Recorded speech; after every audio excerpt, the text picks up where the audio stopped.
এই ম্যাচও হারলো বাংলাদেশ নারী দল। এই ম্যাচও হারতে হলো বাংলাদেশকে। এই জেতা ম্যাচটাও হেরে গেল, তাহলে বাংলাদেশ কোনটা ম্যাচ জিতবে?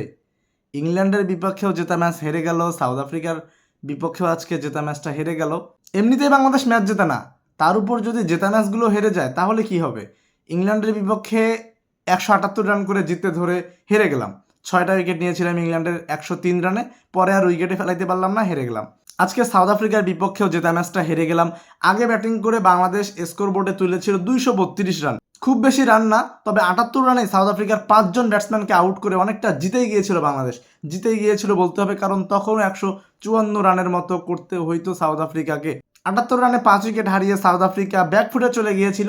সেখান থেকে ট্রায়ন এবং ক্যাপের 85 রানের জুটিতে তারা দারুণভাবে ম্যাচে ফেরে, কামব্যাক করে।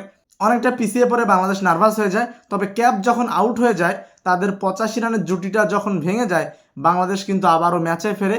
বাংলাদেশের ফিল্ডাররা জঘন্য ফিল্ডিং করে, সহজ ক্যাচ মিস দেয়, রান আউট মিস করে, একের জায়গায় 2 দেয়। বাংলাদেশের বোলাররাও 78 রানে 5 উইকেট তোলার পরে আর ভালো বোলিং করতে পারে না, জঘন্য বোলিং করে। শেষ দিকে যে আরও বেশি জঘন্য বোলিং করে, নো বল দেয়। সব মিলে বাংলাদেশ জেতা ম্যাচটা হেরে গেল। জিততেই পারতো এই ম্যাচটা, জঘন্য ফিল্ডিং করলো। হাতে পড়া ক্যাচ, হাতে পড়া একটা লোপ্পা ক্যাচ, সহজ ক্যাচ কেমনে মিস দেয়? এই সহজ ক্যাচ মিস দিলে কি আর বাংলাদেশ ম্যাচ জিততে পারে? ক্যাচ মিস মানে ম্যাচ মিস। বাংলাদেশের পুরুষ বলেন নারী বলেন সবার আসলে মানসিকতার অভাব, চ্যাম্পিয়ন মানসিকতার অভাব। আমরা একটু পিছিয়ে পড়লেই, ম্যাচে একটু পিছিয়ে পড়লেই নার্ভাস হয়ে যাই, তখন অটোমেটিক খারাপ বোলিং করা শুরু করে দেয়, অটোমেটিক ফিল্ডিং মিস করে। তাই আমাদের মানসিকতায় পরিবর্তন নিয়ে আসা খুব বেশি জরুরি। ক্রিকেটের থেকেও বেশি জরুরি মনে করি মানসিকতায় পরিবর্তন নিয়ে আসা। কালকের ম্যাচটায় দেখুন না, ইন্ডিয়া অস্ট্রেলিয়া ম্যাচটা, যেখানে ইন্ডিয়া 330 রান করেছিল, সেটা দুর্দান্ত চ্যাম্পিয়ন মানসিকতার পরিচয় দিয়ে কিন্তু ম্যাচটা জিতে গেল অস্ট্রেলিয়া।